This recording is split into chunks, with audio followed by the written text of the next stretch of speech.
Sean Hannity, host of Hannity, is here with us now. Sean, great to have you with us. Great to see you guys. Exciting night. Very interesting to watch what's going on here. So, the former president came out swinging a bit against Nikki Haley tonight.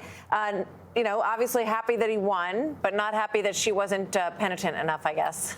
Well, I don't know about penitent. That is a good word, though. I think probably he heard that she's still in it, and basically the fight goes on. And I think he took the challenge.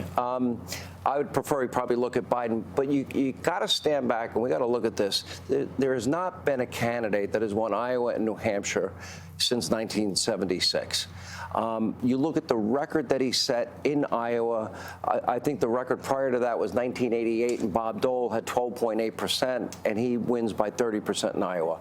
If there was a single state that I would say Nikki Haley really has her best opportunity, I would argue it would be New Hampshire, heavily independent. Then you have the ability up till whatever date in October, Democrats, if they want to wreak a little havoc in the Republican primary, they can switch over to independent or Republican, vote in that primary. There was a little of that certainly went on here. But you cannot, it's going to be a 10-point lead or somewhere thereabouts, maybe 12, whatever it happens to be. This is a decisive victory for Donald Trump. Now, looking ahead, Nikki Haley can't get any delegates out of Nevada. She won't be a part of the caucus. Nice. And then they head to her home state of South Carolina. Okay, right now the Real Clear Politics average has her down by 30.2%. Now, let's say Donald Trump wins by half of that. That is a massive number. And winner take all. And it's winner take all. And he has the support of the governor, McMaster. He has Tim Scott. He has Lindsey Graham. Today, Nancy Mace. That is a lot of congressional support. And he's loved in South Carolina. I think it's Nikki Haley, to me, should probably have a little reflective time. 4 years from now, there will be an open primary. If Donald Trump did become president again, he can only serve one term. Now, if I'm Nikki Haley's campaign manager, what I strategize and what I think about, okay, do we really want to go into your home state and maybe lose by a significant margin? What would be the long-term impact of that? Whether or not that kind of thought process will happen, I don't know.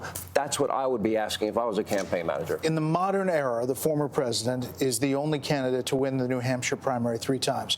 I had Nixon historians call me and say, wait a second, Richard Nixon won in 72, 68, and 60. So Brett, I want to make sure things like that wrong. I want to make sure that it's the modern era. Yeah. But just take a step back. Where he's been, bouncing back from all that he's been facing legally, then even going before that, the Russia investigation, all of that, the storyline to this moment of 2 big wins in a row, I mean, it's pretty stunning if you think about it. It's stunning. I'm being repetitive to everybody out there. Please give me a little grace here.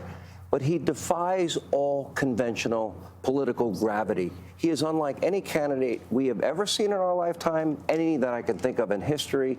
And you have to look at this as a phenomenon that we're actually living through and having, the ability to cover, which I think is a lot of fun in a lot of ways. Absolutely. And to watch him, he's unlike any other person, which makes him unique. Now, I think at the end of the day, this is now his nomination to lose. I don't really see a path for Nikki Haley. If she does not do well in South Carolina, where does she go from there? Super Tuesday states, I would argue, certainly favor President Trump over Nikki Haley. It's a big night for him. The one state I would have been worried about if I was Trump's campaign manager would have been this state of New Hampshire. It wasn't too long ago that the governor in New Hampshire, Sununu, said it was going to be a landslide. He said she's going to win in a landslide. That was like 10 days ago. Governor Sununu is a very powerful force in this state, well-liked governor. I know he doesn't get along with President Trump. However, he did say he would support him in a general election over Joe Biden. Things have gotten so bad. Here's the most important part, I think, to remember. If you go back to 2016, what was the theme that propelled Donald Trump to victory? The forgotten men and the forgotten women in this country. And if you look at 60% of our fellow Americans are living paycheck to paycheck, many people for bare necessities. They're using credit cards at grocery stores, people cashing in their pensions.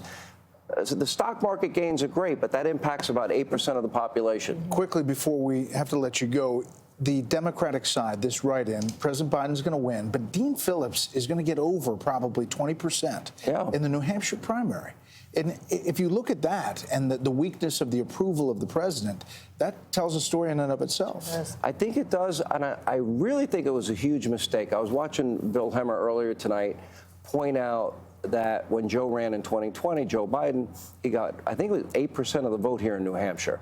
Fifth place. He kind of took a middle finger. He left before it happened. Exactly. Went straight to South Carolina. Yeah. Exactly. And I just look and I'm paying close attention to this. I think for him to break with that tradition, this is the first state primary in the election cycle. It has a history to it. He may not like it. He may not like how he did. He would have won this year.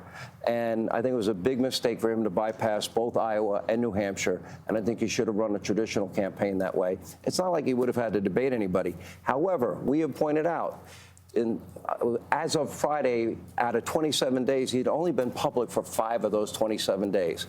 That tells me they're going to try and hide him in the basement once again. And he saved 2 states of campaigning, right?